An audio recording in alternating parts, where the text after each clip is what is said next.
នេះគឺជាសាច់រឿងខ្លីមួយបែបអប់រំនិងជំនឿដែលអ្នកអាចយកទៅនិទានក្នុងរយៈពេលប្រហែល10នាទីរឿងនេះមានចំណងជើងថាទេវតានិងបុរសចិត្តស្មោះ1ការចាប់ផ្ដើមជីវិតដ៏លំបាក2នាទី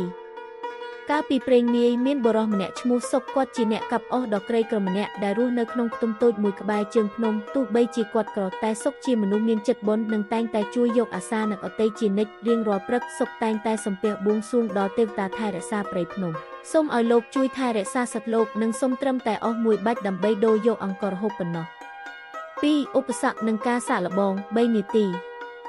ថ្ងៃមួយខណៈពេលដែលសុកកំពុងកាប់អុសនៅមាត់ជ្រោះស្រាប់តែពូថៅដែកដែលជាឧបករណ៍ចិញ្ចឹមជីវិតតែមួយគត់របស់គាត់បានរបូតដៃធ្លាក់ចូលទៅក្នុងទឹកជ្រោះដ៏ជ្រៅសុកអង្គុយយំយ៉ាងខ្លាំងព្រោះគ្មានលុយទិញពូថៅថ្មីហើយក៏មិនអាចចុះទៅយកបាន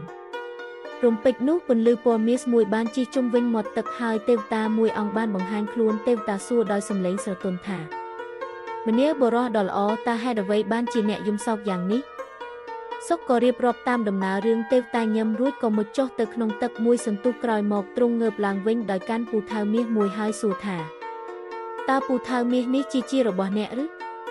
សុកក្រវីក្បាលគូមិនមែនទេលោកម្ចាស់ពូថៅខ្ញុំចាស់ណាស់ទេវតាមុជចុះម្ដងទៀតរួចកាន់ពូថៅប្រាក់មកបង្ហាញសុកនៅតែបដិសេធជាលើកទី3ទេវតាយកពូថៅដែកចាស់របស់សុកឡើងមកសុកត្រេកអរយ៉ាងខ្លាំងហើយពោលថាបាទនេះហើយជាពូថៅរបស់ទូបង្គំ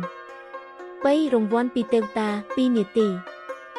ដោយឃើញពីភាពស្មោះត្រង់មិនលោភលន់ទេវតាក៏បានប្រគល់ពូថៅទាំង3មាសប្រាក់និងដែកឲ្យទៅសុកទាំងអស់សុកបានក្លាយជាអ្នកមានប៉ុន្តែគាត់នៅតែរក្សាចិត្តល្អនិងចែករំលែកទ្រព្យសម្បត្តិដល់អ្នកភូមិដែលខ្វះខាត4មេរៀនផ្ទុយគ្នានឹងការដាក់ទោស2នាទី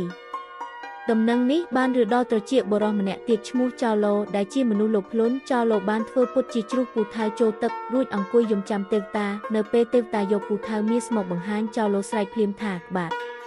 នឹងហើយពូថៅរបស់ខ្ញុំទេវតាខឹងយ៉ាងខ្លាំងចំពោះភាពភូតភរនិងលោភលន់ទ្រង់ក៏លាយខ្លួនបាត់ទៅវិញដោយមិនឲ្យទាំងពូថៅមាសនិងមិនយកពូថៅដែករបស់ចៅឡូវិញឡើយ5សេចក្តីសន្និដ្ឋាន1នាទីរឿងនេះបានបង្រៀនយើងថាភាពស្មោះត្រង់គឺជាទ្រព្យសម្បត្តិដ៏មានតម្លៃបំផុតទេវតាមិនមែនជួយមនុស្សគ្រប់គ្នានោះទេគឺលោកជួយតែអ្នកដែលមានសី